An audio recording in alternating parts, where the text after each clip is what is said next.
तो मेरा नाम प्रदीप राठिया है। तो आप कितने लोग हिंदी मीडियम वाले हैं, कितने लोग इंग्लिश मीडियम वाले हैं? हिंदी मीडियम वाले कितने? अरे इंग्लिश, बाकी इंग्लिश। हाँ ठीक। तो पहले CGPSC के बारे में बात कर लेते हैं थोड़ा सा।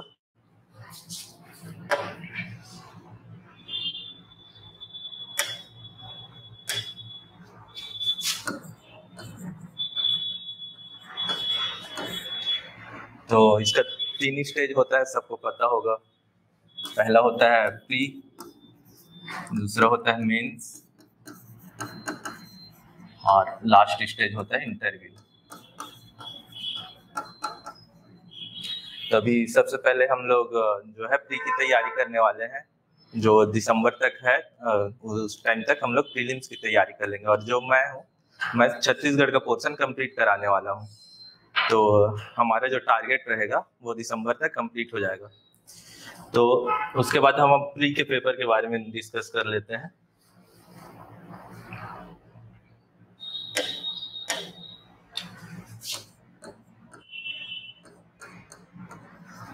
प्रीलिम्स।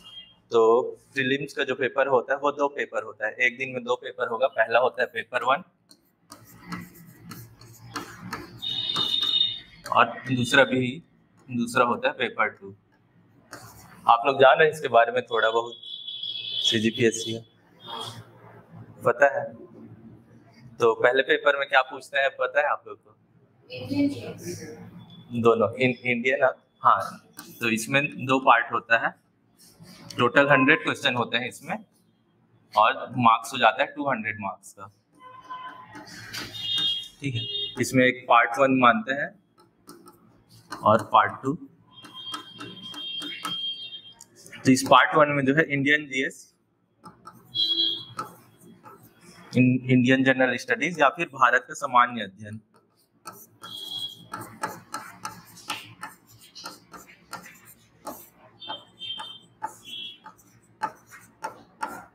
और दूसरे पार्ट में आता है छत्तीसगढ़ का जीएस, यानी कि छत्तीसगढ़ का सामान्य अध्ययन।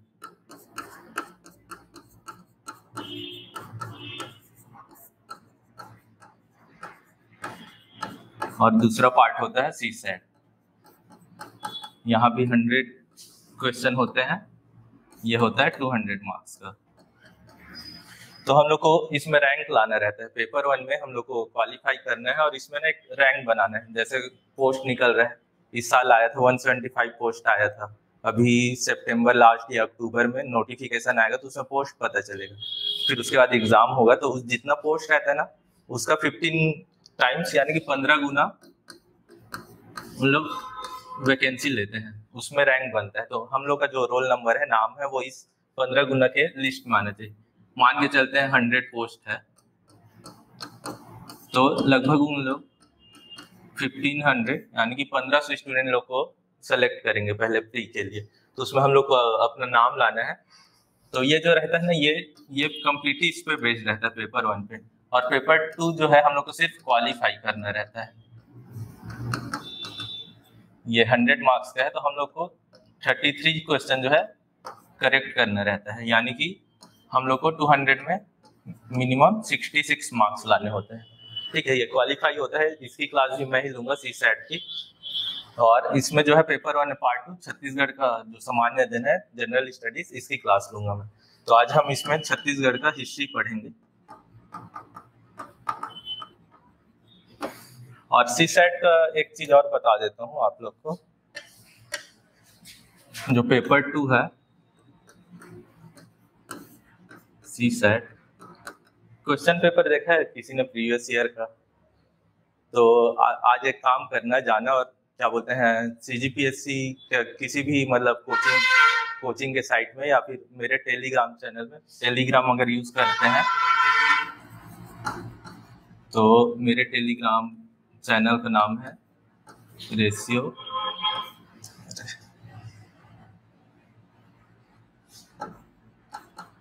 रेशियो सीनेशन।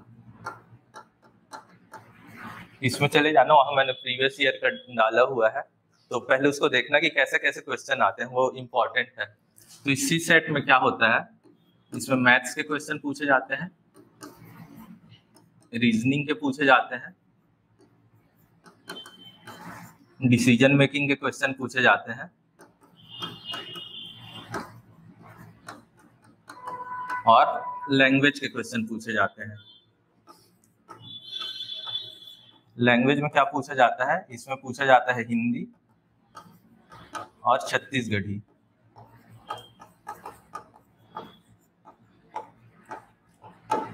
और पिछले 3 साल का क्वेश्चन पेपर देखोगे ना तो पता चलेगा कि यहाँ से 35 से लेके 40 के अराउंड क्वेश्चन आ रहे हैं। तो मैंने बताया था कि इसमें हम लोग को 33% करेक्ट करना है, फिर ये हमारा क्वालिफाई हो जाएगा। तो आप एक काम कर सकते हैं, ये जो पोर्शन है इजी होता है, इन पोर्शन के हिसाब से हम लोग को उतना ज़्यादा पढ़ाई नहीं करने होते हैं। और क्या होता है, कई लोग बायो के बैकग्राउंड के हैं, आर्ट कॉमर्स के लिए, तो उन लोग के लिए थोड़ा सा टफ पड़ता है। तैयारी हो जाती है लेकिन थोड़ा सा टफ पड़ता है। तो आप क्या करना, जो हिंदी छत्तीसगढ़ी है उसका ना रोज 1 घंटा निकालना और डेली पढ़ाई करना। इसमें सिंपल क्वेश्चन आता है, पर्यायवाची हो गया, विलोम शब्द हो गया, तो वो सब डेली पढ़ते रहेंगे ना तो ये तैयारी हो जाएगा। और ये तैयारी ना आपका जो मेंस है, मेंस का पेपर 1 है, लैंग्वेज है, वहां भी काम आएगा। तो ये था पेपर 1 और पेपर 2 की बात। अब हम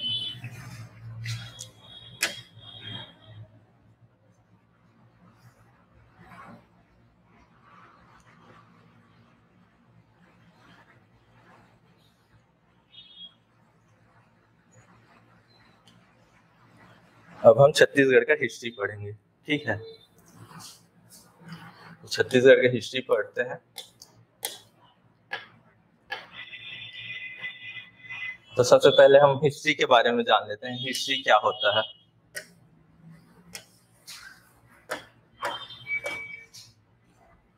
ठीक है, हिस्ट्री इतिहास। छत्तीसगढ़ का हिस्ट्री पढ़ने वाले हैं, उससे पहले जान लेते हैं कि हिस्ट्री क्या होता है। तो सिंपल लैंग्वेज में समझे तो the study of past is called history, यानी कि अतीत के अध्ययन को इतिहास कहा जाता है सिंपल लैंग्वेज में। और उसके बाद एक ग्रीक हिस्टोरियन हुए, यानी कि ग्रीक को हिंदी में बोला जाता है यूनानी, तो यूनानी इतिहासकार ग्रीक हिस्टोरियन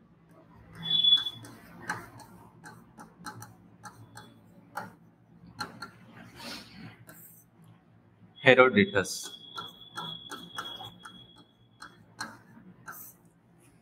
इनको कहा जाता है फादर ऑफ हिस्ट्री, यानी कि इतिहास का जनक कहा जाता है इनको। तो इन्होंने एक बुक लिखी हुई थी, सिर्फ एक ही बुक लिखी है अपने लाइफ टाइम में इन्होंने, जिसका नाम है द हिस्ट्रीज। तो ये पहली बुक थी जो हिस्ट्री के ऊपर लिखी गई थी। और ये किस चीज के ऊपर लिखी गई थी? ये लिखी गई थी ग्रीक पर्शियन, जिसको पर्सिया को ही ईरानियन बोलते हैं, इन लोग के बीच जो वॉर हुआ था उसके ऊपर इन्होंने बुक लिखी है। हिंदी में कहा जाए तो यूनान और ईरान के बीच में जो युद्ध हुआ था उसके ऊपर हेरोडोटस ने द हिस्ट्रीज करके एक बुक लिखी थी, इसीलिए उनको फादर ऑफ हिस्ट्री कहा जाता है, इतिहास का जनक कहा जाता है। ठीक है,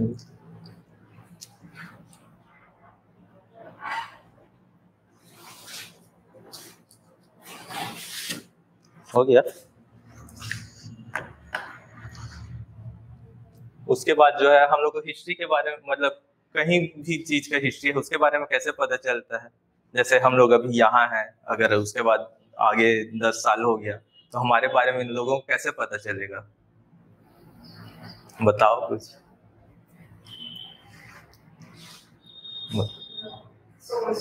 हाँ, क्या क्या सोर्स हो सकते हैं? जैसे हम लोग अपने परदादा हो गए, इन लोग के बारे में पता करना है तो हम लोग कैसे जानेंगे?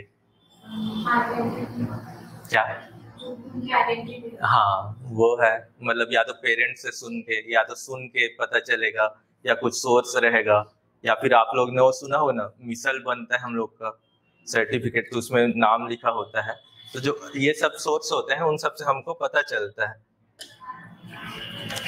तो हिस्ट्री का पता करने के लिए हमें अलग अलग सोर्स होते हैं, मतलब आपने सुना होगा अलग अलग सिंधु घाटी सभ्यता, Indus valley civilisation, Mughal empire, ये सब, तो उन सब के बारे में कैसे पता चला?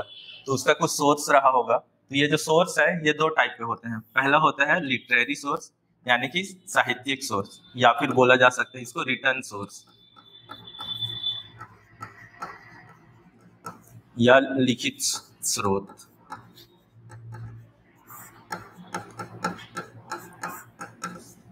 ठीक है, एक ये हो गया। और दूसरा होता है आर्कियोलॉजिकल पुरातात्विक स्रोत। ठीक है, तो इसमें क्या होता है, कोई भी रिटर्न है, कोई बुक है या फिर इंस्क्रिप्शन है, अभिलेख है, किताब है, उससे पता चलता है। और आर्कियोलॉजिकल में कोई बर्तन मिला है, कॉइन मिला है, और अलग अलग मंदिर हैं या फिर स्मारक है, मॉन्यूमेंट्स हैं, उन सब से पता चलता है। तो अब इसमें और देख लेते हैं कि सोर्सेस में क्या क्या आता है। तो लिटरेरी सोर्स में क्या क्या आता है, सबसे पहले हम देखेंगे तो रिलीजियस टेक्स्ट आता है।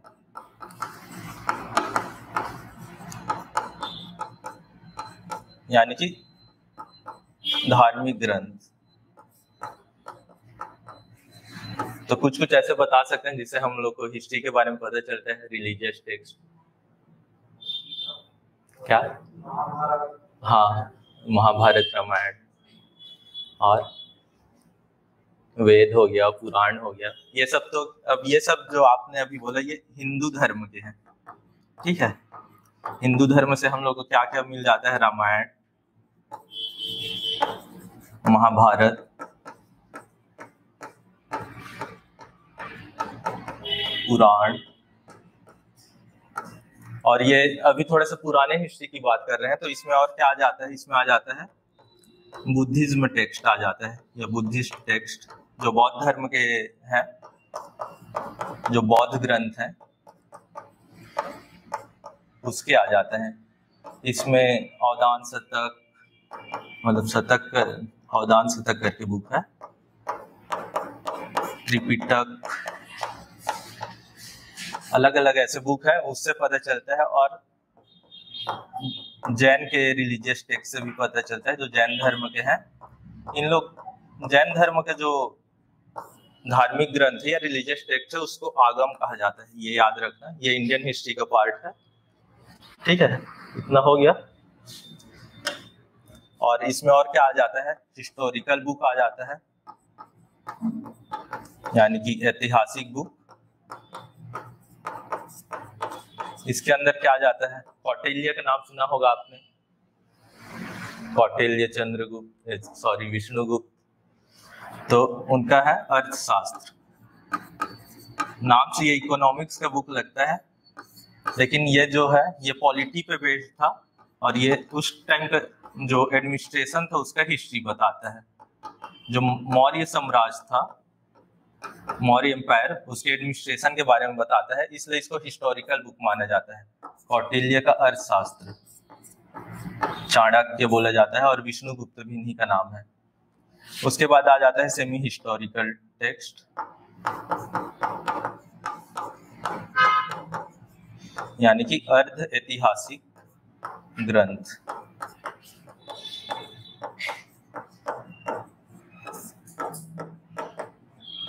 सेमी हिस्टोरिकल में क्या क्या आ जाता है? सेमी हिस्टोरिकल में आपने पाणिनि का नाम सुना है? पाणिनि जो थे उन्होंने संस्कृत का ग्रामर लिखा था, संस्कृत व्याकरण लिखा था। तो ये जो है मेन ग्रामर के बारे में बता रहे हैं संस्कृत का, लेकिन ये उस टाइम के हिस्ट्री को भी बताते हैं, इसलिए इसको सेमी हिस्टोरिकल कहा जाता है। ठीक है, उसके बाद लास्ट आ जाता है बायोग्राफिकल टेक्स्ट, यानी कि उस समय क्या होता था, राजा लोग के दरबार में अलग अलग कवि होते थे, पोएट होते थे, उन लोग जो है उस राजा के बारे में जो है बायोग्राफी लिखते थे। तो अलग अलग है, तो उनमें से आपने कन्नौज के क्या बोलते हैं हर्षवर्धन के बारे में सुना होगा। तो हर्षवर्धन के ऊपर बाणभट्ट ने हर्ष चरित्र करके एक जीवनी लिखी थी, बायोग्राफी लिखी थी। तो वो बायोग्राफिकल टेक्स्ट में आ जाता है। लिटरेरी सोर्स में। तो ये चार हो गए इसमें, रिलीजियस, हिस्टोरिकल, सेमी हिस्टोरिकल और बायोग्राफिकल। फिर उसके बाद इसमें आ जाते हैं आर्कियोलॉजिकल। क्या क्या मिलते हैं हमको, तो और आर्कियोलॉजिकल में हमको मिलते हैं इंस्क्रिप्शंस, अभिलेख। आपने अशोक के बारे में सुना होगा, मौर्य साम्राज्य के, उनके बहुत सारे इंस्क्रिप्शन थे, तो उनके बारे में हम लोग को अलग अलग पता चलता है। जो कलिंग वार हुआ था उसके बारे में पता चलता है। तो ये सब जो है पुरातात्विक स्रोत आर्कियोलॉजिकल में आ जाता है। उसके बाद हम लोग को सिक्कों से पता चलता है, कॉइन से।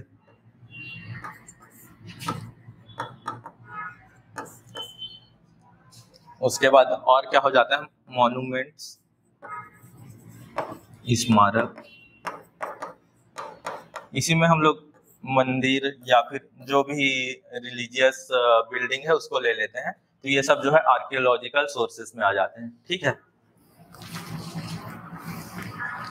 ये बस ऐसी जनरल ओवरव्यू था।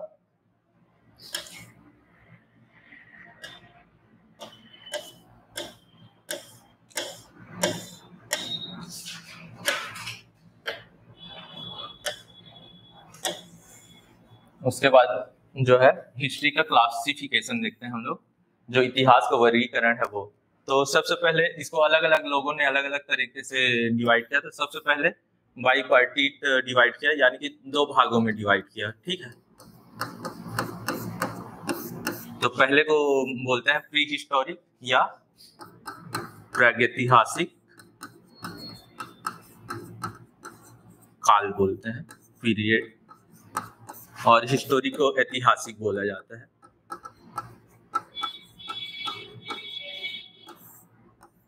तो इन दोनों में डिफरेंस क्या है, ऐसे क्यों डिवाइड किया था वो जान लेते हैं। तो प्री हिस्टोरिक में क्या होता था, इस समय कोई रिटर्न सोर्स नहीं मिला है।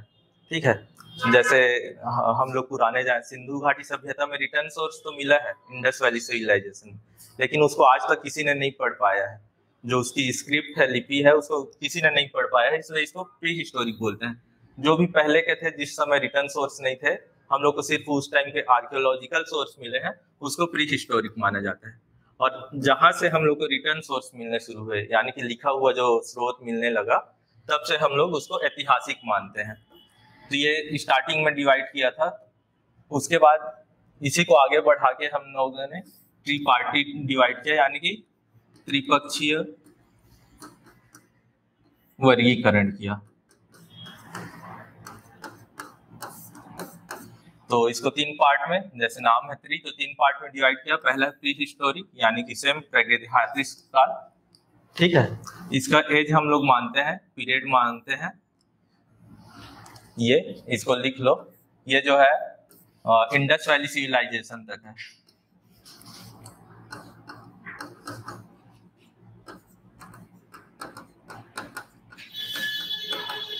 और उसके बाद जो है दूसरा है प्रोटो हिस्टोरिक, इसको हिंदी में बोला जाता है आद्य ऐतिहासिक काल। ये सिंधु घाटी सभ्यता से लगभग 600 बीसी, यानी कि ये जो है हर्षवर्धन जो थे कन्नौज के, तब तक का काल है। आद्य ऐतिहासिक बोलते हैं। और तीसरा पार्ट है ऐतिहासिक। तो ये जो था 600 बीसी से लेके अभी तक जो है, अभी तक जो भी हिस्ट्री है उस पर आते हैं, यानी कि ये तीन पार्ट में डिवाइड करते हैं। पहले दो पार्ट में था प्री हिस्टोरिक, हिस्टोरिक, प्रागैतिहासिक काल और ऐतिहासिक काल। उसके बाद जो है तीन पार्ट में डिवाइड किए, प्री हिस्टोरिक, प्रोटो हिस्टोरिक और हिस्टोरिक। तो क्या बोलते हैं, इसको हिंदी में बोला जाता है प्रागैतिहासिक काल, इसको आद्य ऐतिहासिक काल, और लास्ट जो है ऐतिहासिक काल। तो ये पहले डिवाइड हुआ था, लिख लिए, लिख।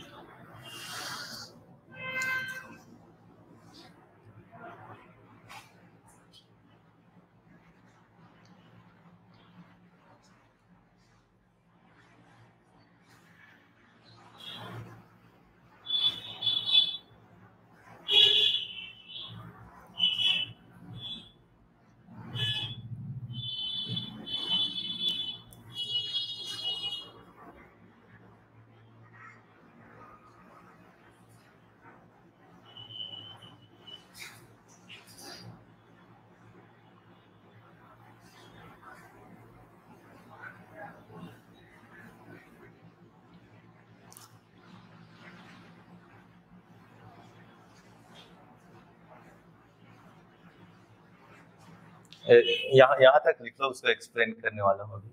यहाँ तक लिख लिए ना? हाँ, तो उसके बाद क्रोनोलॉजिकल ऑर्डर में इतना लिखोगे ना, तो उसके बाद क्रोनोलॉजिकल ऑर्डर यानी कि इसको हिंदी में बोला जाता है कालक्रम, उसके अनुसार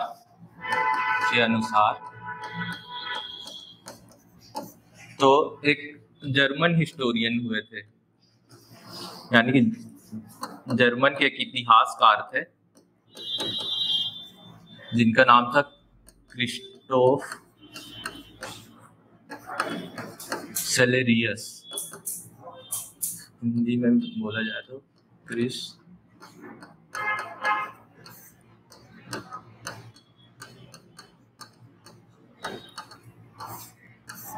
जर्मन हिस्टोरियन थे क्रिस्टोफ सेलेरियस। उन्होंने ऐसे 3 पार्ट में डिवाइड किया था। पहला था एशियंट, जिसको कि बोला जाता है प्राचीन काल। ये था जब ह्यूमन सिविलाइजेशन स्टार्ट हुआ, मानव सभ्यता स्टार्ट हुआ, तब से लेकर के ये भारत का डिवीजन है ना, ये जो है भारत का डिवीजन है। तो पहले को प्राचीन बोलते हैं, दूसरे को मध्यकालीन मेडिवल, और लास्ट वाले को मॉडर्न यानी कि आधुनिक बोला जाता है। तो अगर हम इंडियन हिस्ट्री को, भारत के इतिहास को डिवाइड करें तो इन 3 पार्ट में पहला आ जाता है प्राचीन, एंशिएंट। तो ये होता है जो मानव सभ्यता का विकास हुआ था ह्यूमन सिविलाइजेशन से लेके 647 एडी तक। एडी को बोला जाता है हिंदी में ईस्वी। तो ये जो था, इस समय कन्नौज,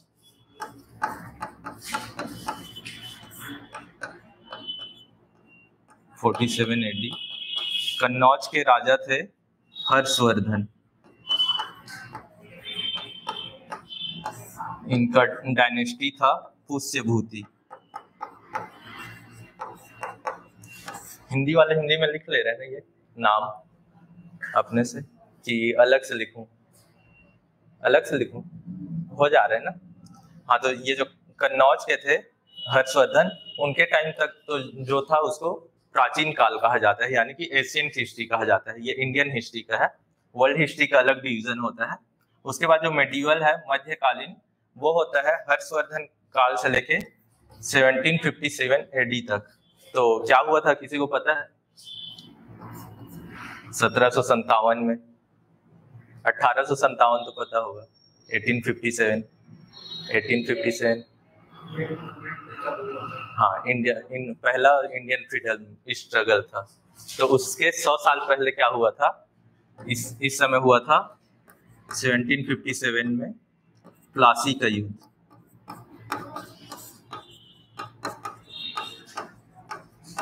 बैटल ऑफ प्लासी।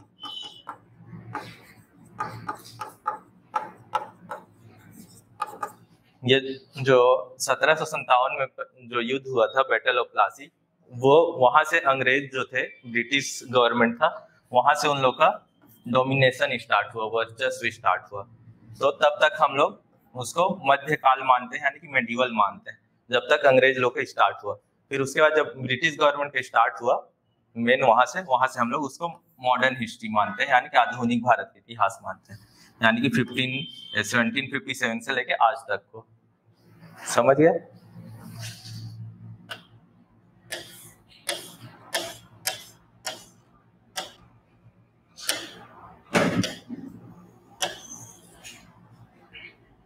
तो जो अभी तक हम लोग ने देखा वो एक ओवरव्यू था इंडियन हिस्ट्री का, कैसे डिवाइड करते हैं, क्या होता है। अब हम लोग जो पढ़ेंगे वो है छत्तीसगढ़ का हिस्ट्री। तो सबसे पहले उसका हम लोग सिलेबस देख लेते हैं। उससे पहले ये बता दूं, जैसे आप लोग पेपर दिला रहे हो ना, जो है थ्री का, तो जो पेपर 1 होता है ना, उसमें 50 क्वेश्चन इंडिया के होते हैं और 50 क्वेश्चन छत्तीसगढ़ के होते हैं। तो जो हमारा सिलेक्शन होता है ना, वो मेन हमारा जो रहता है छत्तीसगढ़ के पोर्शन पे डिपेंड करता है। आप लोगों ने अगर क्वेश्चन पेपर आज जाके देखना, तो जो छत्तीसगढ़ का पोर्शन होता है ना, बहुत ईजी होता है। मतलब एकदम भी ईजी नहीं होता, लेकिन हम लोग को सिर्फ फैक्ट याद करने रहते हैं और हमारा कॉन्सेप्ट क्लियर है तो अच्छे से हो जाता है। तो हम लोग का टारगेट रहना चाहिए कि उस 50 क्वेश्चन में ना हमारा 45 जो क्वेश्चन है वो सही होना चाहिए। तो उसके बाद जो है हम लोग आगे जो है इंडिया के पोर्शन को हम लोग अटेम्प्ट करेंगे। तो हमारा वो डिसाइड हो जाता है कि हम लोग को कैसे अटेम्प्ट करना है, कितना अटेम्प्ट करना है। ठीक है? तो हम लोग छत्तीसगढ़ का इतिहास पढ़ेंगे आज, छत्तीसगढ़ हिस्ट्री। तो ये मेंस का सिलेबस है ना, तो मेंस के हिसाब से ही हम लोग को पढ़ना है, प्री का भी।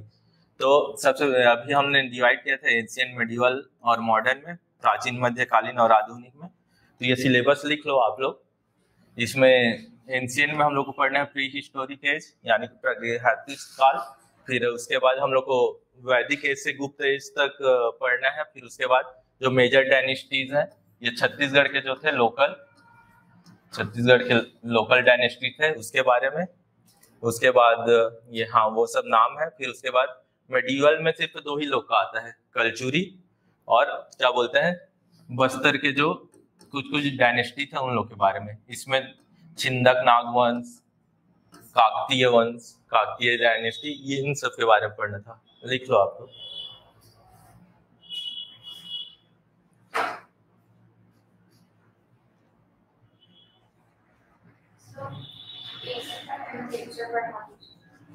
बढ़ाना है कि कम? कितना कर लो?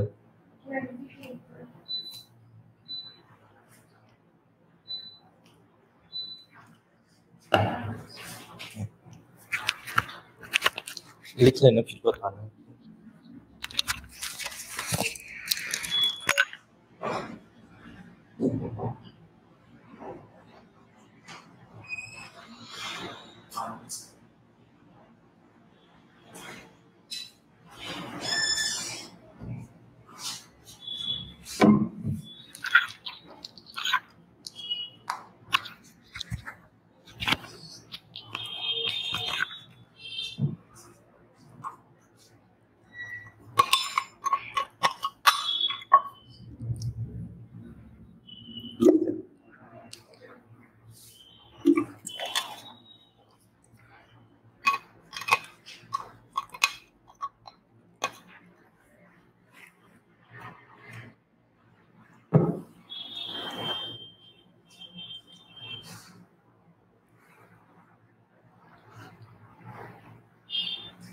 लिख लिए? तो आज जो है ना हम लोग मेन एंशियंट हिस्ट्री के बारे में पढ़ेंगे, प्राचीन का। लिख लो।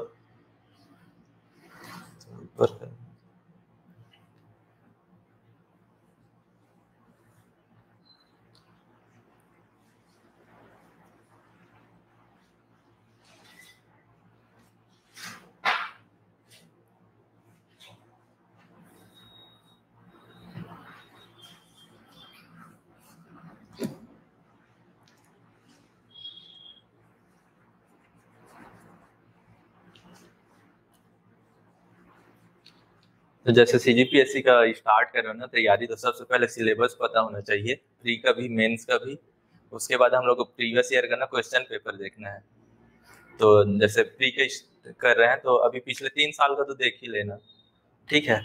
उसके बाद क्या करना, मेंस का भी देखना सिलेबस और क्वेश्चन पेपर, और उसका एक बार एनालिसिस कर लेना कि इस टाइप के क्वेश्चन आते हैं, कैसे आते हैं, और वैसे ही उस हिसाब से अपना स्ट्रेटजी रखना। जो आप लोग का स्ट्रॉन्ग सब्जेक्ट है उसको पहले तैयारी करना, और जो वीक है उसको भी जल्दी से जल्दी रेडी करना अपना।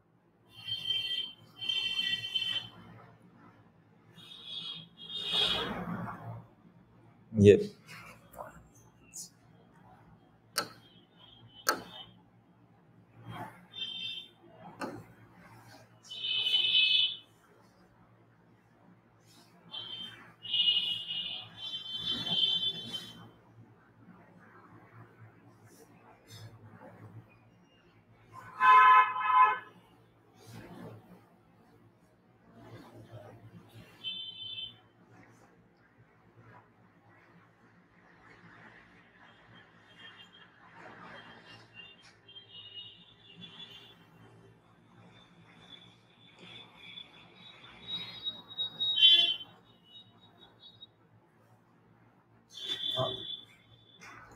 और हाँ, बुक बुक का भी बात कर लेते हैं, कहाँ से क्या पढ़ना है।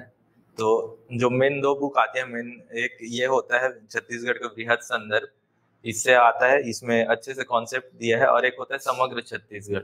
तो समग्र छत्तीसगढ़ में अलग अलग जो पार्ट है उसका अलग अलग राइटर है, जो वो हिंदी ग्रंथ अकेडमी की आती है। आजकल उसकी बुक नहीं आ रही है, फोटो कॉपी अवेलेबल है। और मार्केट में अलग अलग नोट्स भी है, वो भी ले सकते हैं आप लोग छत्तीसगढ़ के लिए। इंग्लिश के लिए नहीं है, वो हम लोग नोट्स प्रोवाइड करेंगे और क्लास में ही लिखाएंगे। इंग्लिश मीडियम का थोड़ा सा वही प्रॉब्लम है, मार्केट में उसके नोट्स अवेलेबल नहीं है।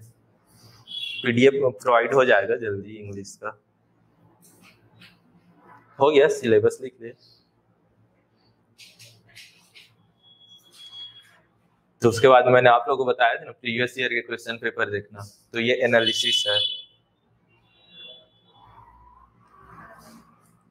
तो अभी हमने इन 3 पार्ट में डिवाइड किया था, हिस्ट्री को, एंशिएंट, मेडिवल और मॉडर्न में। तो ये जो सीजीपीएससी है ना, वो 1 साल पीछे करके एग्जाम लेती है। जैसे इस बार एग्जाम हुआ था 2021 में, वो 2020 के नाम से एग्जाम लेती है, और जैसे इस बार एग्जाम होगा उसको 2021 मानेगा। ठीक है, तो एंशिएंट का क्वेश्चन देखें तो 2018 में आया ही नहीं था, 2019 में 1 क्वेश्चन आया था, 2020 में 2 क्वेश्चन आया था। वैसे ही मेडिवल का मध्यकालीन में 1 क्वेश्चन आया था, 19 में 2 आया था, 2020 में 1 आया था। तो जो मेन क्वेश्चन आते हैं वो हमारे मॉडर्न यानी कि आधुनिक इतिहास से आते हैं। यहाँ से 5 5 7 यानी कि मान के चल सकते हैं 5 से लेके 7 क्वेश्चन आ रहे हैं। तो हम लोग का जो मेन फोकस रहेगा मॉडर्न हिस्ट्री पे रहेगा, लेकिन इन दोनों को भी छोड़ना नहीं है हम लोग को, क्योंकि 1-2 क्वेश्चन से ही बहुत डिफरेंस आ जाता है रैंक में। ठीक है, और ये जो कंबाइंड है, ये जो 1 क्वेश्चन पूछा था ये पिछले साल ये ऑर्डर पूछा था कि अलग अलग स्टेटमेंट दे दिया था ये किस किस पीरियड के थे, और उसको एक असेंडिंग ऑर्डर में हम लोग को अरेंज करना था। ये वैसी कंबाइंड था, ये तीनों पार्ट से पूछा था। ये ग्राफ से भी वही देख सकते हैं, मॉडर्न से सबसे ज्यादा क्वेश्चन आए थे इसमें। तो ये एनालिसिस था।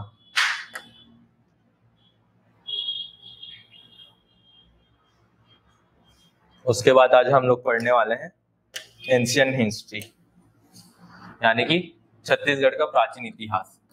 तो अभी आपने सिलेबस लिखा, तो सबसे पहले आता है प्री हिस्टोरिक एज, ऐतिहासिक काल। तो इसमें क्या पढ़ना है हम लोग को, स्टोन एज के बारे में पढ़ना है, पाषाण काल के बारे में पढ़ना है। मेन यही है, और इसमें 4 पार्ट में डिवाइड किया जाता है। Early stone age, middle stone age, और ये होता है पोस्ट, और लास्ट में आता है नियो स्टोन एज या लिथिक एज भी बोलते हैं इसी को। हिंदी में इसको कहा जाता है पूर्व पाषाण काल, मध्य पाषाण काल, उत्तर पाषाण काल, और लास्ट में नव पाषाण काल। ठीक है, प्री हिस्टोरिक में हम लोग को यही 4, और प्री हिस्टोरिक में एक चीज और आ जाता है, लॉ यानी कि आयरन एज, और एक आ जाता है कॉपर एज यानी कि ताम्र युग। जो छत्तीसगढ़ में इन दोनों के उतने एविडेंस नहीं मिले हम लोग को, इसलिए ये उतना इम्पोर्टेंट नहीं है। छत्तीसगढ़ में मेन स्टोन एज जो है पाषाण काल, उसके हम लोग को मिले हैं, तो हम लोग को उसको पढ़ना है प्री हिस्टोरिक में। लिख लिए, उतना इम्पोर्टेंट नहीं है लिखना। हाँ। फिर उसके बाद जो है हम लोग जो है वैदिक एज से लेके गुप्त पीरियड तक, यानी कि वैदिक युग से गुप्त काल तक के बारे में पढ़ेंगे इसी में एशियन हिस्ट्री में। तो इसमें हम लोग को क्या क्या पढ़ना है, इसमें सबसे पहले हम लोग को वैदिक एज है, तो वैदिक काल यानी कि वैदिक एज, ये 2 पार्ट में डिवाइड हो जाता है, ऋग्वैदिक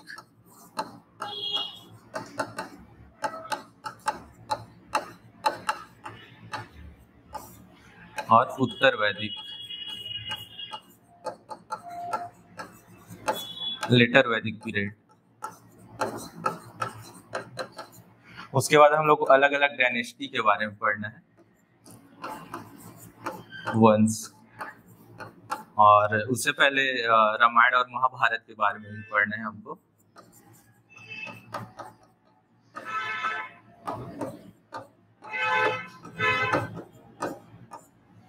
ठीक है, फिर उसके बाद ये जो है मेजर डैनिश जो प्रमुख राजवंश है ये छत्तीसगढ़ के हैं। तो छत्तीसगढ़ है ना, उसके स्थानीय यानी कि जो लोकल हुए थे। आप लोगों ने अगर इंडियन हिस्ट्री कभी पढ़ा है हाँ, तो उस टाइम कभी छत्तीसगढ़ के बारे में नहीं पढ़ा होगा ना, छत्तीसगढ़ के किसी भी डायनेस्टी वंश के बारे में पता नहीं होगा। तो ये गुप्त सुना होगा, मौर्य सुना होगा, ये सब इंडियन के हैं। तो क्या बोलते हैं, उस समय जो था ना, उस समय छत्तीसगढ़ में उन लोगों का थोड़ा थोड़ा था, यानी कि उतना मेनली छत्तीसगढ़ में कोई नहीं किया है।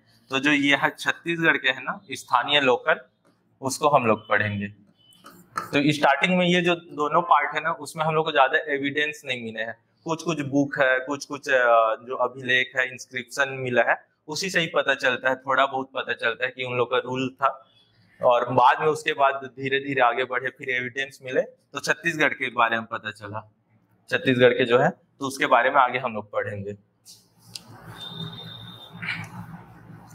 तो सबसे पहले हम प्री हिस्टोरिक एज पढ़ेंगे।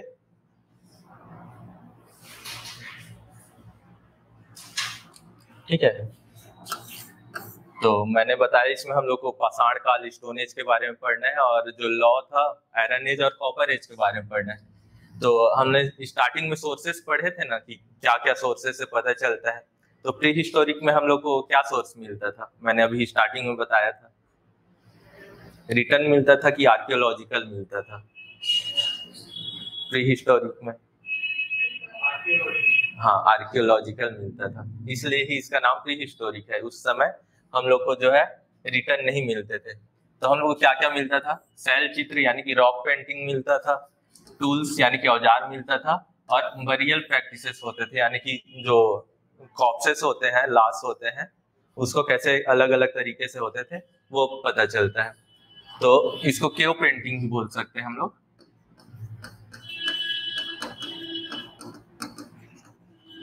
शैल चित्र, तो इन्हीं तीन, मतलब जो छत्तीसगढ़ है ना, छत्तीसगढ़ में इन्हीं तीन चीजों से हम लोग को पता चला है जो प्री हिस्टोरिक एज है उसके बारे में। तो सबसे पहले हम लोग रॉक पेंटिंग के बारे में देखेंगे। तो जो रॉक पेंटिंग है वो सबसे ज्यादा कहाँ मिला है, रायगढ़ डिस्ट्रिक्ट में मिला है, रायगढ़ जिले में मिला है। ठीक है, प्री हिस्टोरिक में ना सबसे ज्यादा इंपॉर्टेंट जो है वो यही है, केव पेंटिंग जो है, रॉक पेंटिंग है, इसी से क्वेश्चन आता है। तो ये सबसे ज्यादा इंपॉर्टेंट है। तो रायगढ़ में सबसे ज्यादा मिला है, कहाँ कहाँ मिला है उसका लिस्ट देख लेते हैं। सिंघनपुर में मिला है,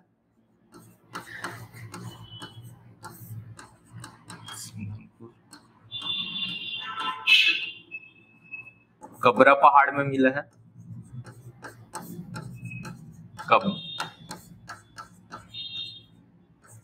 कबरा हिल, बसनाझर में मिला है, कर्मागढ़ में मिला है, खैरपुर में मिला है, और लेखा भाड़ा में मिला है।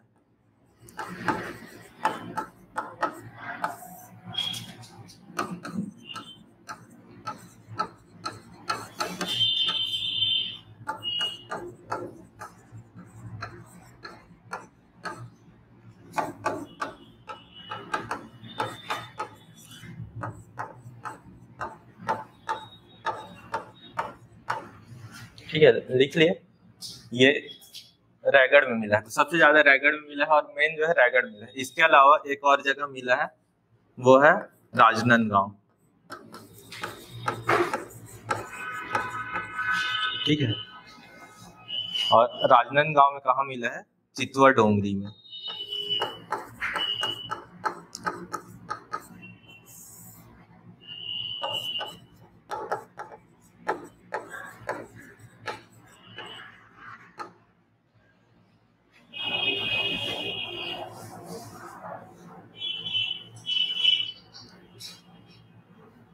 हो गया, हो गया। तो ये था। तो इसमें अब हम लोग मेन सिंघनपुर के बारे में बात कर लेते हैं।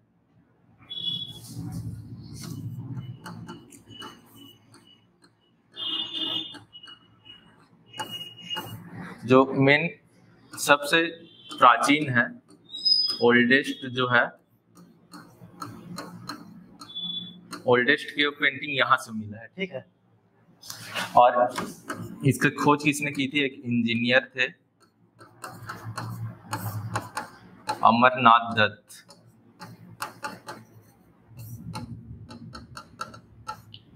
ठीक है, अमरनाथ दत्त थे, उन्होंने सिंघनपुर में केव पेंटिंग खोजी थी। अब ये जो केव पेंटिंग है, यानी कि क्या होता था उस समय के जो आदि मानव थे, उन्होंने जो गुफा है उसमें अलग अलग टाइप से पेंटिंग किए हुए थे, उसके बारे में पता चलता है। अब इस पेंटिंग में क्या था? तो इसमें जो था ह्यूमन फिगर था, यानी कि मानव आकृति था। जो आदमी होता है उसका अलग अलग उन्होंने डायग्राम बनाए थे, इमेज बनाए हुए थे। और इसका जो मेन है वो क्या था? एक हंटिंग पैटर्न था,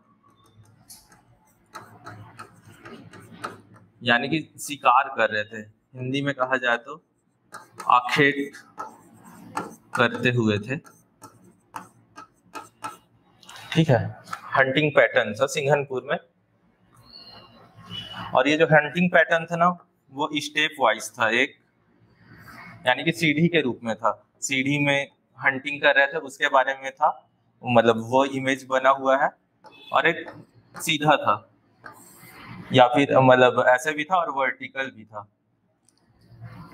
तो सिंघनपुर में हम लोग को वही मिला है, मानव आकृति का जो है केव पेंटिंग मिला है, वो हंटिंग पैटर्न है उसका। ठीक है, उसके बाद कबरा पहाड़ था।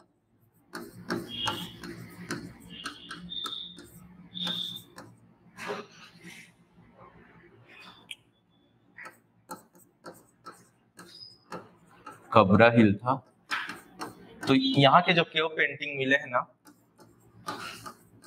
वो रेड कलर में है।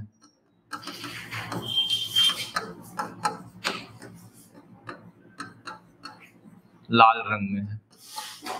ठीक है, तो यहाँ जो केव पेंटिंग मिले हैं ना, वो अलग अलग एनिमल्स के हैं, यानी कि पशुओं के हैं अलग अलग। तो इसमें क्या क्या है? इसमें है छिपकली, यानी कि लिजर्ड, सांभर जो एक टाइप का हिरण होता है उसका है, घड़ियाल यानी कि एलिगेटर,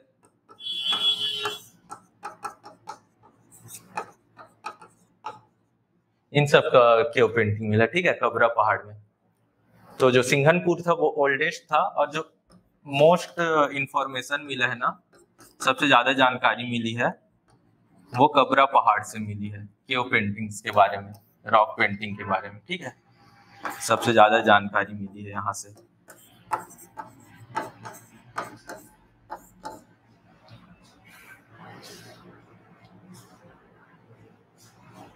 और इसमें और एक था, एनिमल्स के अलावा एग्स का मिला है, यानी कि कुल्हाड़ी का मिला है, कुल्हाड़ी के केव पेंटिंग्स मिले हैं। ठीक है, ये हो गया। और उसके बाद इसमें एक चीज और है, जो बाकी जो नाम लिखे थे ना, उसका उतना डिटेल नहीं है किसी भी बुक में। उसके बाद जो राजनांदगांव का चितवर डोंगरी है, राजनांद,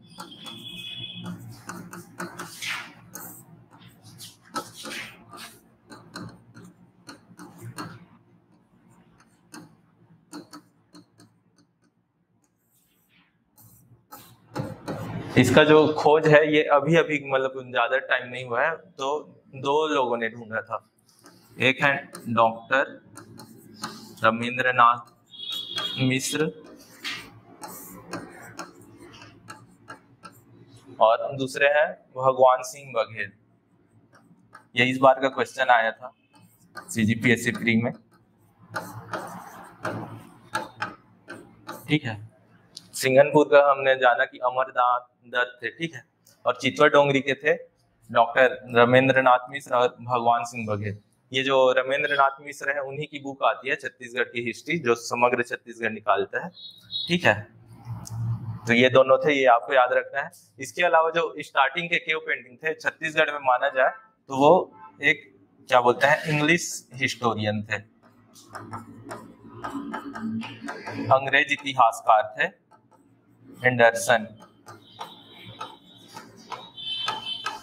इन्होंने 1910 में छत्तीसगढ़ में सबसे पहले केव पेंटिंग ढूंढी थी, तो ये भी आपको याद रखना है। इंग्लिश हिस्टोरियन है एंडरसन।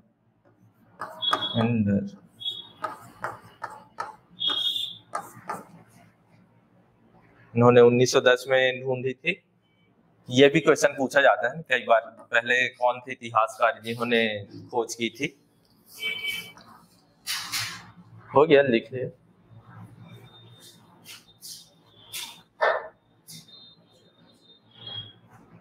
हो गया ना। तो उसके बाद हमने केव पेंटिंग पढ़ लिया, स्टार्टिंग में कहाँ से पता चलता था। उसके बाद टूल्स है, ठीक है। तो टूल्स जो है ना, अलग अलग टाइप के टूल्स होते थे। क्या होता था, जब स्टार्टिंग हुआ स्टोन एज का, तो पहले मानव के पास दिमाग जब धीरे धीरे डेवलप हो रहा था, तो जो है वो पत्थर से बनाता था, जो भी औजार बनाता था, टूल्स बनाता था। तो क्या होता था, पहले बड़े बड़े बनाता था, फिर उसके बाद डेवलप होते गए और भी उसके जो टूल्स है उससे और टूल्स बनाने लगा, फिर छोटा होते गया, फिर छोटा होते गया, फिर उसके बाद मेटल मिले, जो आयरन मिले, कॉपर मिले, फिर उससे बनाते गया वो, ठीक है।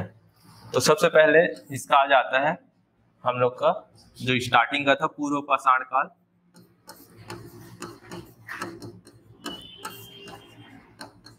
यानी कि अर्ली स्टोन एज।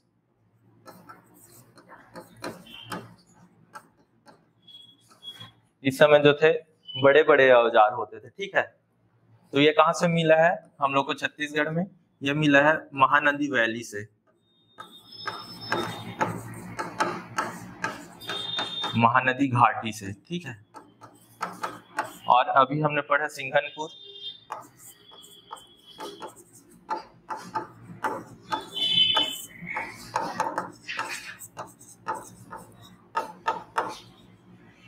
तो ये दोनों जगह से जो है अर्ली स्टोन एज है, पूर्व पाषाण काल है, वहां के हम लोग को टूल्स मिले हैं, औजार मिले हैं, ठीक है। फिर उसके बाद ये हो गया। फिर उसके बाद हम लोग का सेकंड हमने पढ़ा था मध्य पाषाण काल।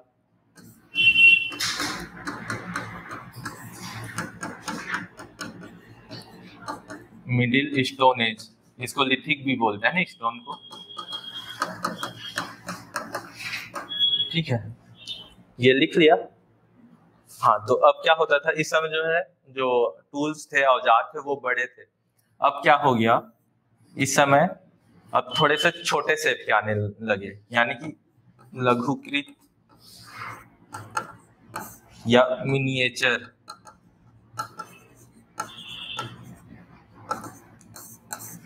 ठीक है। मिनिएचर टूल्स आने लगे, लघुकृत पाषाण औजार। और इसका जो शेप होता था ना, वो क्रेसेंट शेप का होता था। क्रेसेंट बोला जाए तो अर्ध चंद्राकार, यानी कि कुछ ऐसे शेप का होता था, ठीक है। ऐसे टाइप के टूल्स आते थे। तो ये कहाँ मिला है हम लोग को? ये हमने अभी पढ़ा था कबरा पहाड़,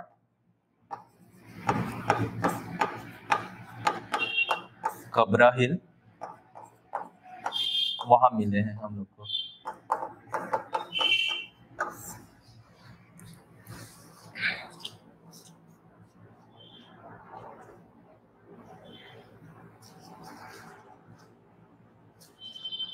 और इसका जो फेस था ना, मतलब जो क्या बोलते हैं उसका एक फलक होता है, मतलब जैसे ये बुक है तो इसको लॉन्ग फेस बोलेंगे, ठीक है। तो उसका जो फेस होता था ना, वो लॉन्ग फेस का होता था, जो ये होते थे लंबे फलक वाले औजार होते थे।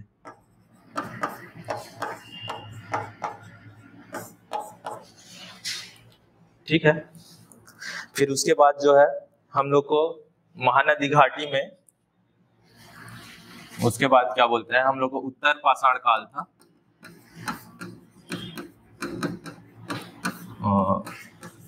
पोस्ट या लेटर बोलते हैं, लेटर स्टोन एज था। लेटर में ने लेटर स्टोन एज है, वो जो है महानदी घाटी, महानदी वैली है, धनपुर,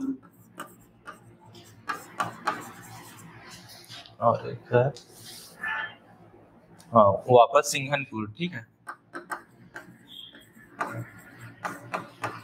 तो इस एज के जो टूल्स थे ना वो ये 3 जगह से मिले हैं, महानदी वैली से मिले हैं, धनपुर से मिले हैं और सिंघनपुर से मिले हैं। ठीक है,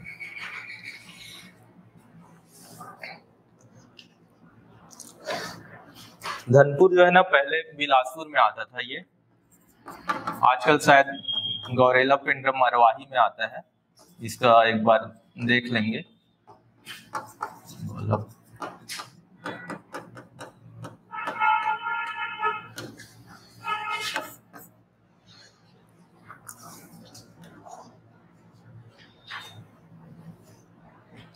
ठीक है, हो गया। फिर उसके बाद हमने अभी उत्तर पाषाण काल पढ़ा, नव पाषाण काल, यानी कि नियोलिथिक, नियोलिथिक एज। ये जो है ये हम लोग को मिला था, ये अर्जुनी,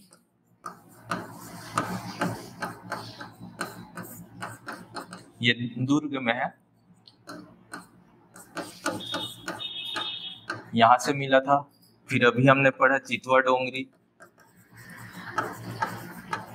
ये कहाँ है, ये राजनांदगांव में है।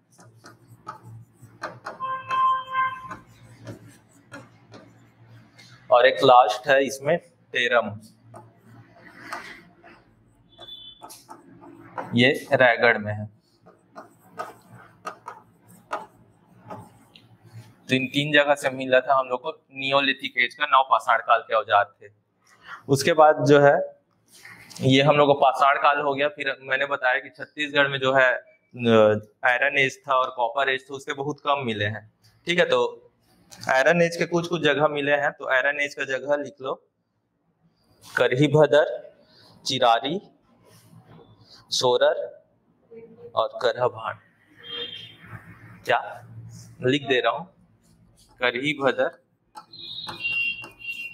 इंग्लिश में लिख लेना,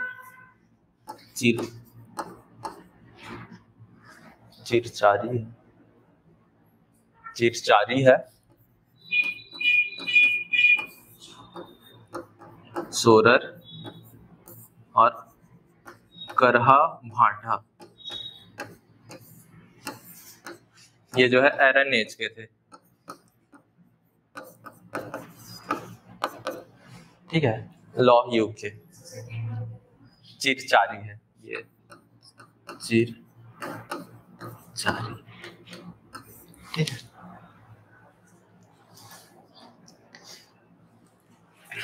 हो गया। फिर उसके बाद थे बरियल प्रैक्टिसेस, यानी कि कॉर्प्सेस होते थे, लाश को अलग अलग तरीके से दफनाते थे। तो ये क्या होता था उस समय ना, ऐसे दफना है, फिर उसके बाद वहां पे एक बड़ा सा पत्थर रख देते थे। ठीक है, तो ऐसे ऐसे उस टाइम सर्कल में बनाते थे, तो उसी को बोलते हैं सर्कल ऑफ रॉक्स, हिंदी में पाषाण घेरे बोलते हैं।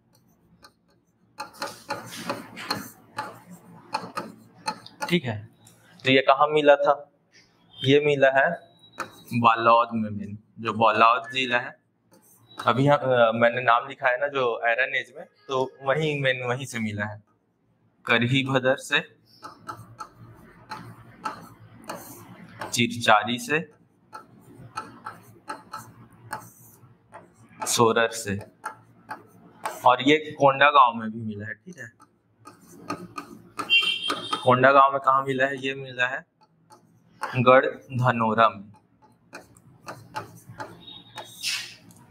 ठीक है,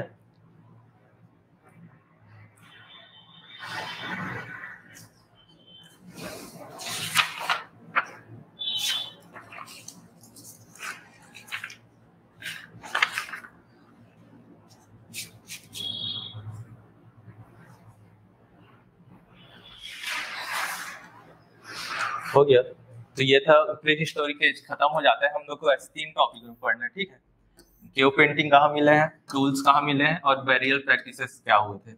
ये चारों जगह याद रखना, और ये डिस्ट्रिक्ट भी याद रखना, ठीक है, कौन से डिस्ट्रिक्ट में है ये।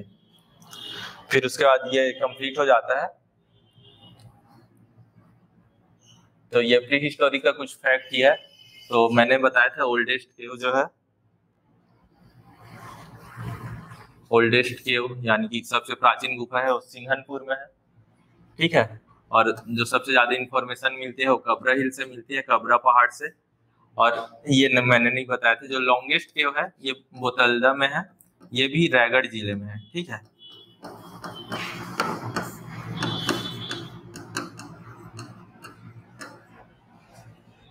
और ये मैंने बताया था कि रायगढ़ से सबसे ज्यादा रॉक पेंटिंग्स मिले हुए हैं, और जो फर्स्ट डिस्कवरी थी रॉक पेंटिंग्स की वो एंडरसन ने की थी, जो कि इंग्लिश हिस्टोरियन थे 1910 में।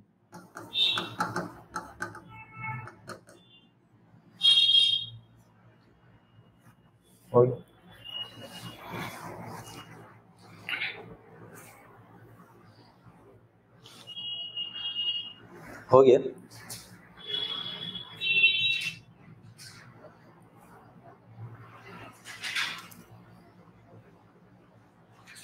अगर सीजीपीएससी के हिसाब से देखा जाए तो इसमें ना इम्पोर्टेंट ये है ओल्डेस्ट केव है, और ये है एंडरसन, इससे क्वेश्चन आ सकते हैं। या फिर और अलग अलग जो एग्जाम कराता है ना, जैसे सीएफ का एग्जाम हो गया, उस सब में भी पूछा जाता है।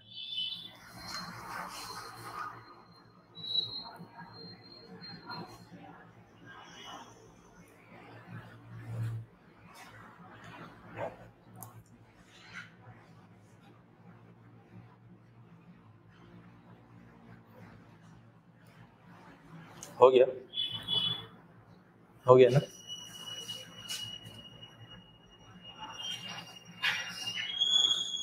जी ये मैंने बताया था बरियल प्रैक्टिसेस, ठीक है, ऐसी दिखता था जो पसाड़ घेरे थे। और ये केव पेंटिंग है, ये सिंघनपुर का है, ठीक है, दिख रहा है।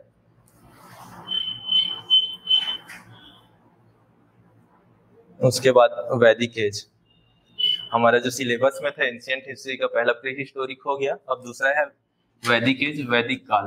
तो इसका कुछ उतना वैदिक काल में छत्तीसगढ़ के बारे में कुछ पता ही नहीं चला ज्यादा। तो जो ऋग वैदिक काल है इसमें तो कोई मेंशन ही नहीं है, ठीक है, कोई विवरण ही नहीं है।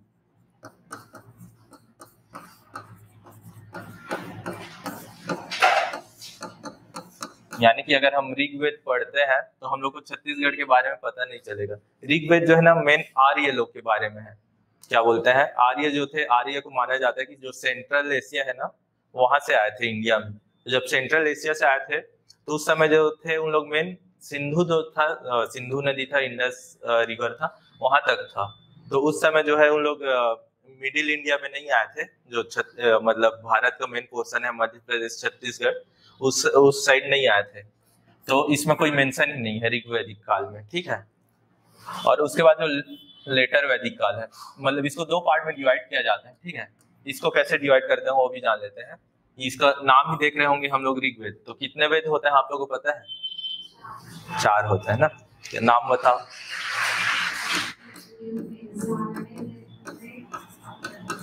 हाँ ठीक है, चारों है। तो ये पहला जो था उसके इसमें जो जो एविडेंस मिले हैं उस हिसाब से हम लोग ऋग्वैदिक या अर्ली वैदिक पीरियड मानते हैं। और उसके बाद जो बाकी 3 है ना, रेस्ट ऑफ 3 जो है, उससे हम लोग को जो इंफॉर्मेशन मिलता है उसको हम लोग उत्तर वैदिक काल, लेटर वैदिक काल में डिवाइड करते हैं, ठीक है। तो इसमें हम लोग को नर्मदा नदी के बारे में पता चलता है, ठीक है। उस समय नर्मदा को क्या बोला जाता था?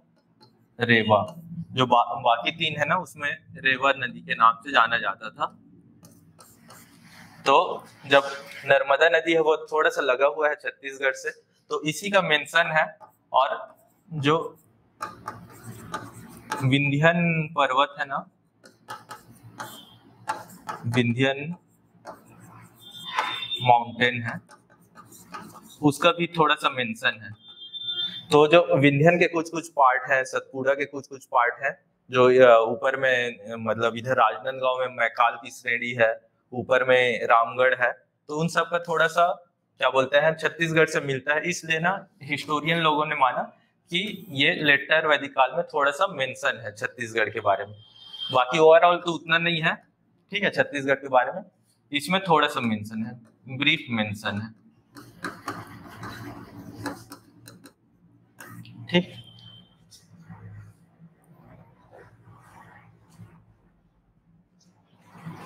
हो गया।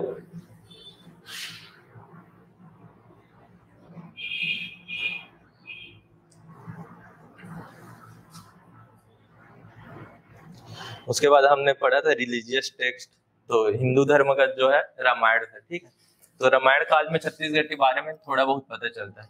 अभी आप लोगों ने करंट अफेयर से न्यूज में सुना होगा, राम गमन पथ जो बन रहे हैं, जब उनको वनवास हुआ था राम जी को, तो वो क्या बोलते हैं छत्तीसगढ़ से होके गुजरे थे। उन्होंने मोस्ट ऑफ द जो टाइम था ना वनवास को छत्तीसगढ़ में बिताया है। ठीक है, तो वहीं से हम लोग को छत्तीसगढ़ के बारे में पता चलता है जो रामायण है। ठीक है, तो उस समय छत्तीसगढ़ को क्या कहा जाता था? उस समय दक्षिण कौशल कहा जाता था।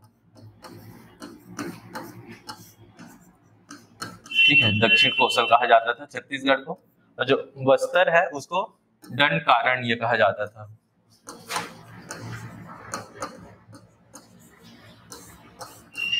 ठीक है,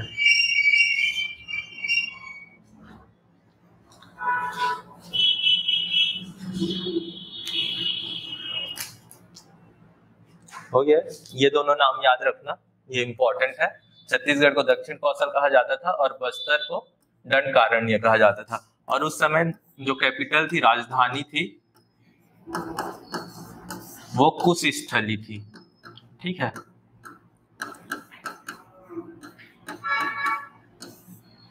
और जो लैंग्वेज थी, भाषा थी, वो कोसली थी।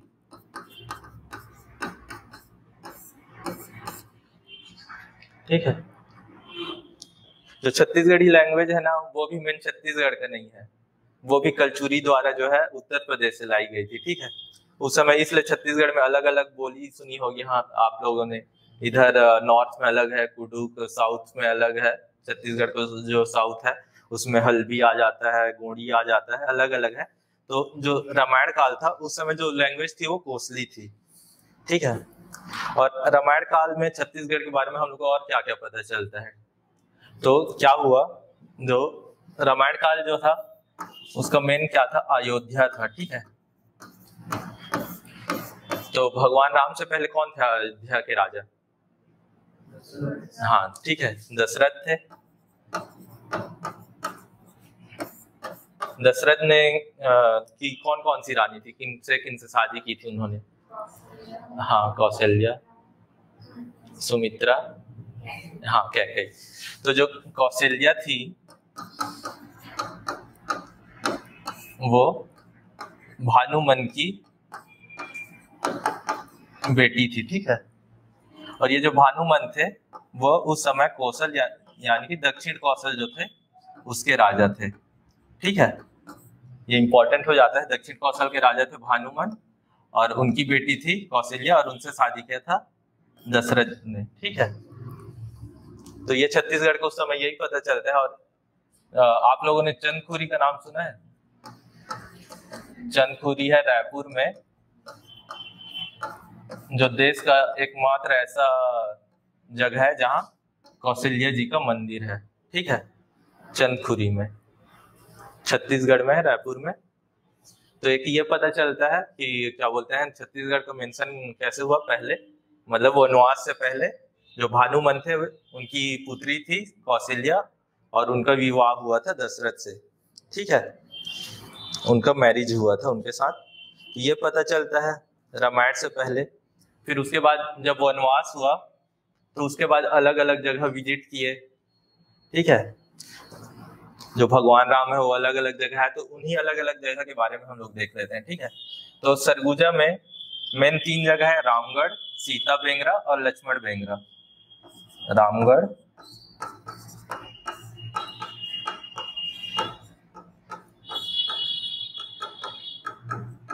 लक्ष्मण बेंगरा और सीता बेंगरा।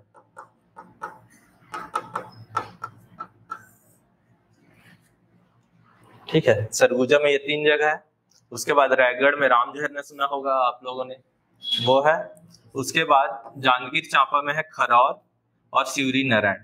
ठीक है, तो खरौद में क्या हुआ था? खर दूषण के बारे में जानते हैं आप लोग? रामायण काल से रामायण के बारे में पता है डिटेल कुछ?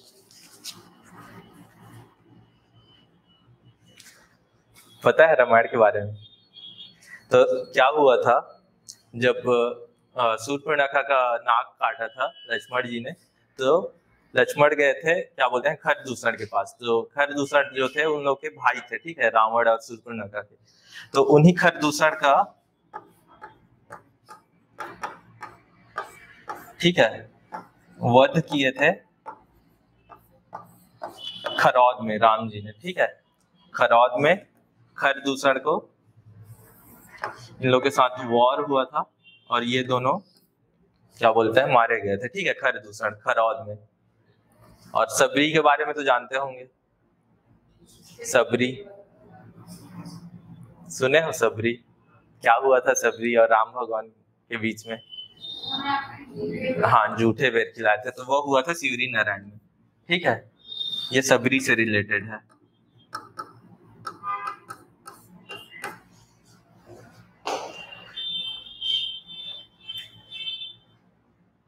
ठीक है, उसके बाद क्या हुआ था? शूर्पणखा वाला मैंने बताया। तो उसके बाद क्या हुआ था? सीता हरण हुआ था। ठीक है, तो सीता हरण कहाँ से हुआ था? पंचवटी से हुआ था, कांकेर में।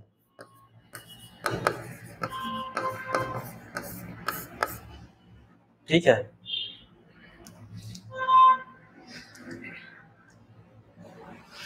फिर उसके बाद इसके बारे में थोड़ा सा आगे है, फिर दंड कारण्य है। तो यहाँ पे भी ना राम भगवान ने अलग अलग राक्षसों का वध किया था। ठीक है, दंड कारण्य में।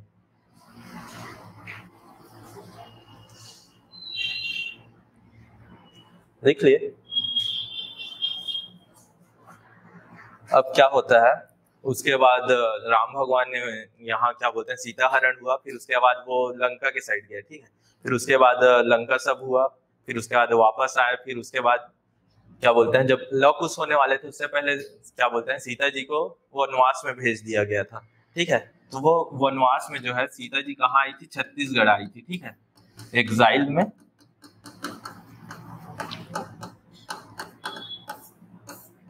वो कहाँ आई थी? वो आई थी वाल्मीकि के पास। ठीक है, वाल्मीकि जो थे ऋषि उनके पास आई थी। और इनका जो आश्रम था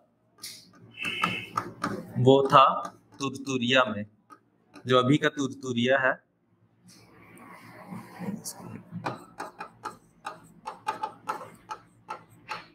ये महासमुंद में है। ठीक है,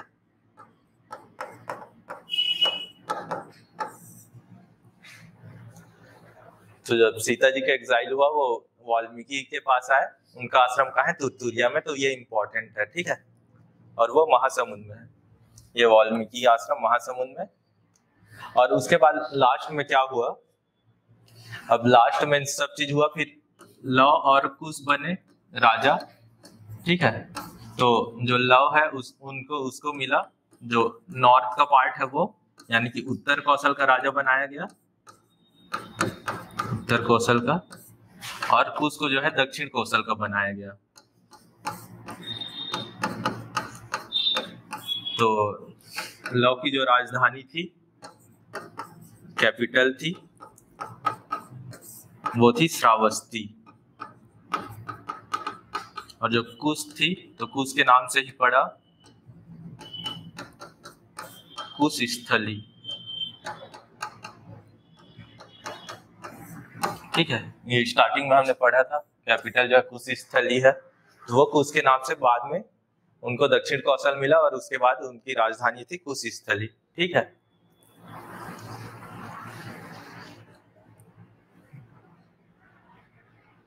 तो रामायण काल में ये जगह जगह मेन याद रखना कौन कौन सा था, ये सब ये इंपॉर्टेंट है इसमें।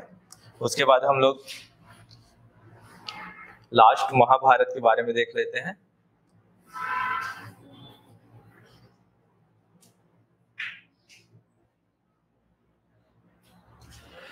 तो महाभारत में जैसे रामायण में छत्तीसगढ़ को क्या कहा जाता था? अभी मैंने बताया क्या कहा जाता था। हाँ, दक्षिण कौशल, और बस्तर को दंडकारण्य।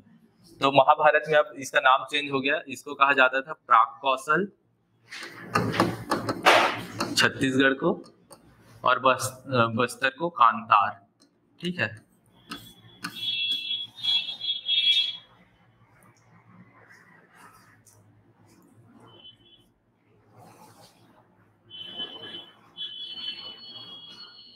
ठीक है, अब महाभारत में कौन कौन से प्लेसेस थे उसको देख लेते हैं, कौन कौन से जगह इंपॉर्टेंट थे। तो पहला है सिरपुर।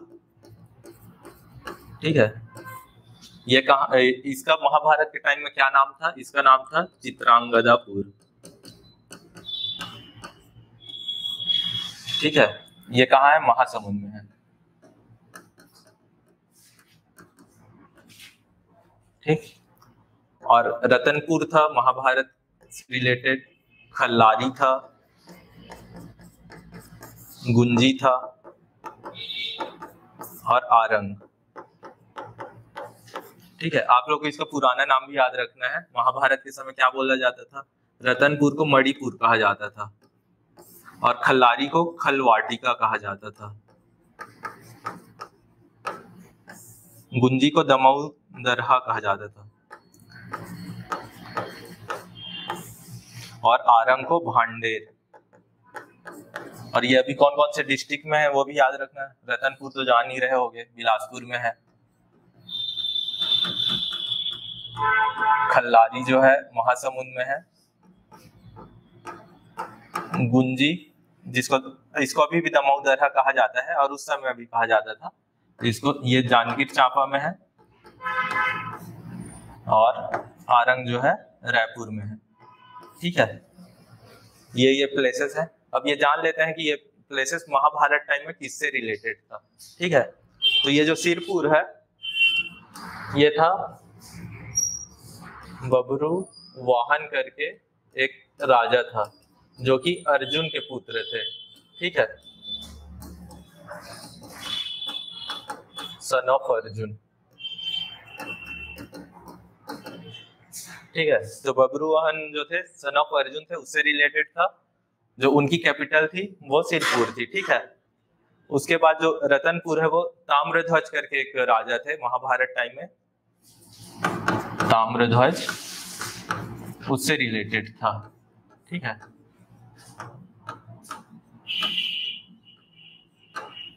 और ये जो खल्लारी है, यहाँ में आप लोग ने लाक्षागृह के बारे में सुना है? लाक्षागृह क्या क्या हुआ था? शकुनी जो थे, क्या बोलते हैं, दुर्योधन के मामा थे, तो वो अलग अलग षड्यंत्र करते रहते थे, कॉन्स्पिरेसी करते रहते थे पांडव लोग को मारने के लिए। तो उन्होंने एक लाक्षागृह बनाया था, कि जो था एक घर था, बिल्डिंग था, पूरा वैक्स का था। ठीक है, लाख का था, तो वो दिखने में नॉर्मल बिल्डिंग लग रहा था। तो फिर उन लोग को वहां भेजे थे, फिर ना उन लोग को वहां उस बिल्डिंग को जला के मारने का प्लान था पांडव लोग को, लेकिन अलग अलग विदुर के प्लान से, कृष्ण के प्लान से उन लोग बच गए थे। तो उस लाक्षागृह को माना जाता है कहाँ? खल्लारी में। ठीक है, महाभारत के टाइम में खल्लारी में। और यहाँ जो है, जो भीम है उनकी खोज मिली है, मतलब जो पैर के निशान है ना, फुटप्रिंट है, वो मिले हैं। मतलब फुटप्रिंट मिला है, उसको माना जाता है कि वो भीम से रिलेटेड है। ठीक है, और क्या बोलता है, गुंजी जो है दमऊ दरहा, ये ऋषभ देव से रिलेटेड है। ऋषभ देव जो थे वो मेन जैन के वो थे। जैन धर्म में आपने पढ़ा है, जैन धर्म के बारे में थोड़ा बहुत भी जान रहे हैं, तो उसमें अलग अलग तीर्थंकर होते थे। तो जो 24 थे वो महावीर थे, तो मेन महावीर को माना जाता है, लेकिन जो फर्स्ट थे ना वो ऋषभ देव थे। ठीक है, तो वो भी क्या बोलते हैं, महाभारत काल के टाइम पे ही थे। तो जो गुंजी है दमऊ दरहा, वो ऋषभ देव से रिलेटेड है। ठीक है, और आरंग भी रिलेटेड था। यहाँ भी कुछ कुछ मंदिर मिले हैं, इसमें पर्टिकुलर नहीं है, लेकिन महाभारत का काल के टाइम का माना जाता है। ठीक है, तो आज का इतना ही है। ठीक है, अब कल बाकी हम लोग पढ़ेंगे, महाभारत के बाद महाजनपद के बारे में पढ़ेंगे। तो एक काम करना, कल का जो है ना थोड़ा सा इंडियन हिस्ट्री का देख लेना। ठीक है, महाजनपद जो है मेन इंडियन हिस्ट्री का पार्ट है, छत्तीसगढ़ में उतना है नहीं, तो इंडियन हिस्ट्री का थोड़ा सा ओवरव्यू ले लेना कि महाजनपद में क्या हुआ था, उसके बाद गुप्त में क्या हुआ था, मौर्य क्या था। मेन मेन राजाओं का नाम देख लेना, जैसे मौर्य में स्टार्टिंग में चंद्रगुप्त मौर्य, फिर बिंदुसार, फिर अशोक, तो उन सब के बारे में। छत्तीसगढ़ में उन लोग उतना वो नहीं है, लेकिन एक ओवरव्यू आपको ले लेना चाहिए, ठीक है। तो कल वही सब पढ़ेंगे, महाजनपद। और बाकी इंग्लिश मीडियम के लिए नोट्स मिल जाएंगे यहाँ।